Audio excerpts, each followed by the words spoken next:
Y estamos a menos de 36 horas para que las urnas se abran y los guatemaltecos acudan a emitir su sufragio este domingo, en medio de un proceso electoral que se ha desarrollado de forma normal y que lo atípico ha sido la crisis política en donde la ciudadanía y la justicia ha dado los primeros dos knockouts. Sin embargo, hay que ir a votar.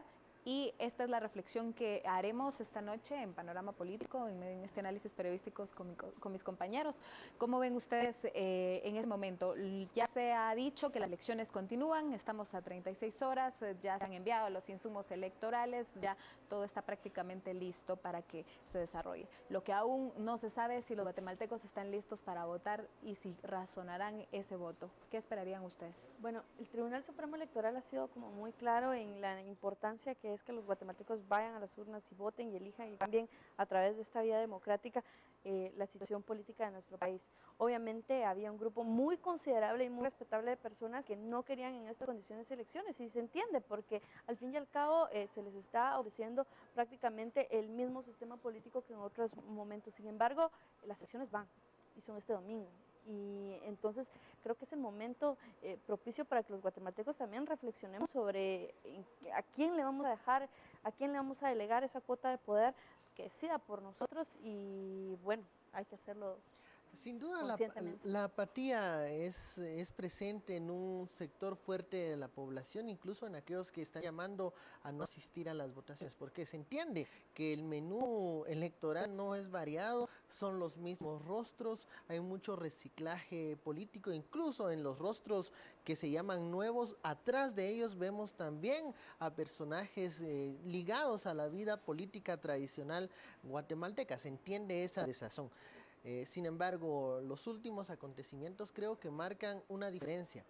Por lo menos el tema político está presente en las casas, en los negocios, en los centros de estudios, por toda la crisis política que estamos y que atravesamos o estamos atravesando. Entonces yo creo que eso nos ha dado una nueva perspectiva de discusión del tema de elecciones. ¿Qué es lo que pasa con las elecciones? Cada 4 años nosotros creemos que elegimos a un Mesías que viene a resolver todos los problemas del país. Y vaya si no son muchos los problemas que tiene Guatemala.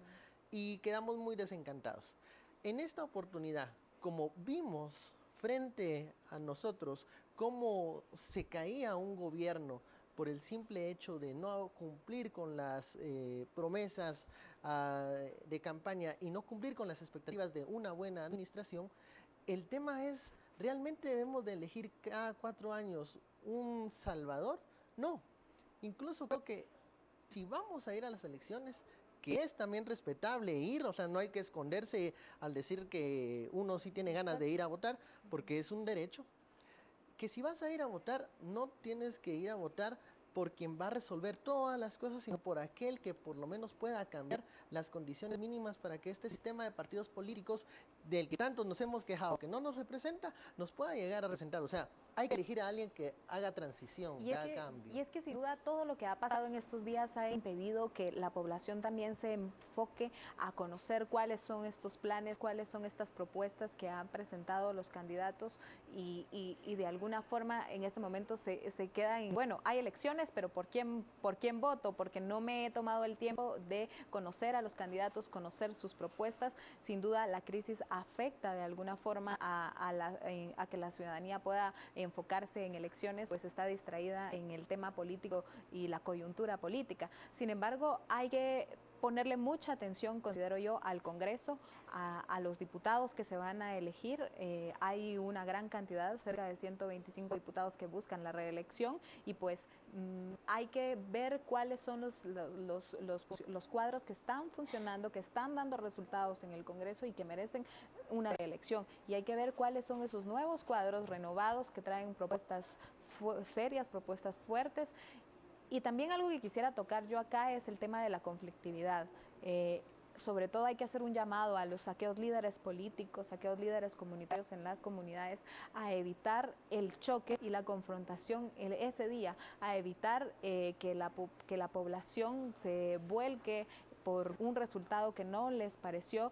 Sin duda el tribunal tiene la responsabilidad de garantizar las elecciones que sean transparentes y que los resultados sean transparentes, pero hay que evitar y hay que tener mucha tolerancia en este proceso electoral para evitar los conflictos electorales, que son muchos los que según el mapa electoral se están visualizando. 74 municipios en alto riesgo de que puedan existir conflictos y pues sin duda este debe ser uno de los temas, tolerancia y acudir a las urnas en paz y hacer de esta una fiesta cívica, que en realidad es lo que vamos a vivir en medio de esta crisis. A ver, tú hacías un llamado muy importante con este tema de la elección de diputados, y es que realmente el argumento que yo he escuchado cuando las personas dicen votemos nulo, que yo insisto que es un argumento válido, un argumento muy individual y un argumento muy respetable, dicen es que no hay opciones. Yo creo que también tenemos que abrirnos un poco más y buscar esas opciones, porque hay plataformas, quizá tú no las pudieses mencionar más adelante, pero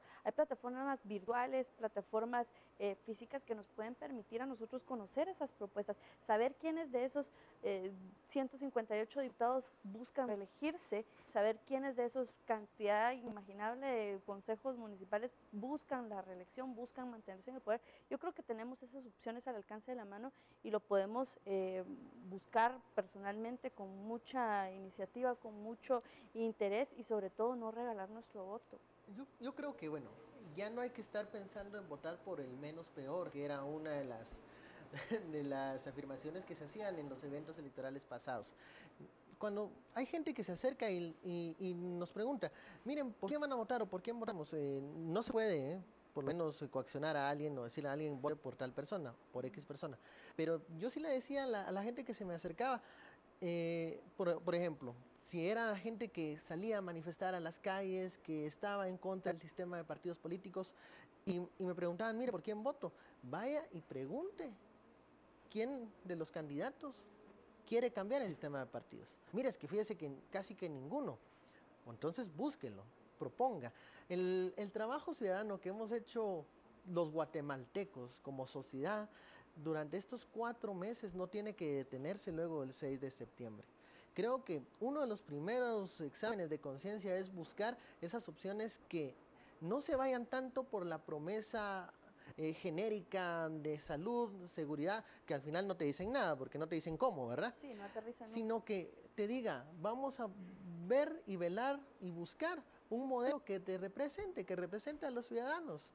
Tal vez estos candidatos, no, la mayoría no son lo que uno desea, pero yo creo que hay algunos que son honrosas excepciones que hay que ir a buscar, que hay que enterarse. Pues es que la ciudadanía, nosotros hasta queremos que nos digan por quién votar, si por A o por B. No, nosotros tenemos que también ir a buscar, también crear la iniciativa o crear la intención de los diputados. Por ejemplo, cuando nos dicen, no, es que los diputados no obedecen a sus ciudadanos, pues entonces yo les pongo el ejemplo de los 132.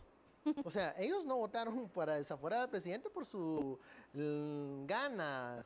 Ellos se vieron obligados porque había una presión social que les ponía en peligro la reelección si no desaforaban al presidente. Casi que los llevaron de la mano a la cruz. Claro, entonces ese acompañamiento ciudadano es el que se debe de fortalecer, intensificar. O sea, si queremos construir un sistema de partidos políticos que represente a las mayorías, hay que hacerlo. No va a venir, nadie lo va a venir a imponer, porque el que te diga eso te está vendiendo una farsa. Y sobre todo, insisto, en estas plataformas que hay que buscar para encontrar con qué candidato coincides más, porque ni siquiera es qué candidato te ofrece más, sino con cuál tienes más coincidencias ideológicas, coincidencias de cualquier tipo. Incluso veía una encuesta que decía hasta qué te gustaba, el conecte de Plaza Pública, me pareció genial, por cierto, donde te decía qué te gusta más, comer pizza con tus amigos, jugar, porque al final te describía la personalidad de un candidato y con cuál eras más afín, porque al fin y al cabo eso es lo que buscas, alguien que represente. Y si no te gusta ninguna opción, bueno, hay que comenzar a construir una. Claro. Porque no es válido que se quede uno en la casa enojado, quejándose, sin activar políticamente, ya sea en alguna agrupación o en alguna organización social, pero hacer algo Los para propios cambiar guatemaltecos se dieron cuenta cuando salieron de la comodidad de su casa y se fueron a la plaza a reclamar y hacer que todo esto cambiara, y lo lograron. Creo que también es el momento preciso para hacerlo con el voto. Sin duda alguna, con esta reflexión desde este panel, donde le hacemos una invitación a acudir a votar el próximo domingo, no por el menos peor, sino por el que le ofrezca lo que usted en su casa necesita. Esta ha sido Panorama Político y el análisis de los periodistas. Continuamos con ustedes.